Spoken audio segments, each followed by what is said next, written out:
The second method of ionization is known as chemical ionization technique or chemical ionization mass spectrometry, denoted by CI.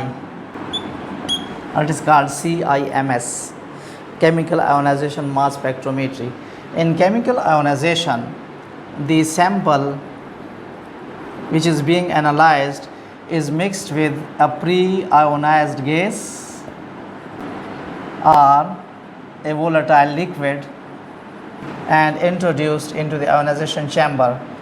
In the ionization chamber, a chemical reaction takes place between the sample and the pre-ionized gas, and the sample gets ionized. We get the ionized sample. The sample gets ionized. Now this ionization takes place by chemical reactions between the sample and the pre-ionized gas.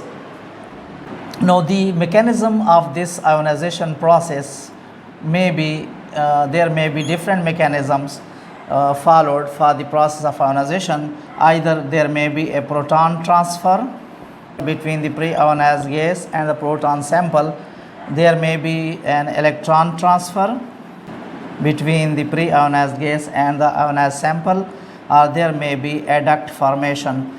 Three different mechanisms are followed by the process of ionization. Now the pre-ionized gas or volatile liquids, examples of such pre-ionized gases or volatile liquids are, it may be methane may be used as pre-ionized gas or sample, or ammonia may be used, or isobutane may be used, or methanol may be used. Now the sample may be mixed with any one of them. The sample may be mixed with methane, ammonia, isobutane or methanol. There are two requirements. First requirement is that the pre-ionized gas must be present in very large excess as compared to sample. And the second requirement is that the proton affinity of the pre-ionized gas must match with the sample. Now the question is, what are the different chemical reactions that take place between pre-ionized gas and the sample and lead to ionization of the sample? Let us consider the three different pre-ionized gases, methane, ammonia and isobutane, and see what happens, what chemical reactions occur between the pre-ionized gas and the sample. First we consider the case of methane. A mixture of sample M and methane gas in excess is introduced into ionization chamber.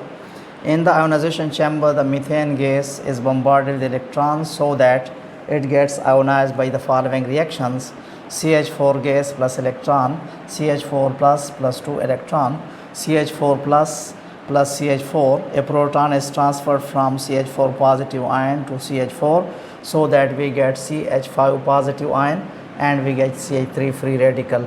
The CH4 plus may also get decomposed to produce methyl carbonium ion CH3 positive plus H free radical, and CH3 positive may react with CH4 to produce C2H5 positive plus H2. Now the species which are produced are CH5 positive and C2H5 positive. Now once these ions are produced in the ionization chamber, these ions they react with the sample and produce molecular ions. Now M is a molecule of the sample. Now this molecule reacts with CH5. A proton is transferred from CH5 carbonium ion or positive ion to M to produce MH positive ion plus CH4. Now this reaction, here we have the positive molecular ion MH positive. Now this proton transfer in this case is the major reaction.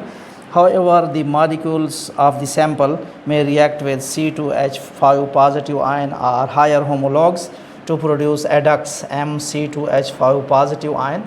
It is the adduct formation and it is the minor reaction. Now these molecular ions, they are then accelerated. They are directed towards the accelerating plates by the repeller plates, and then through the focusing slits they enter the magnetic field.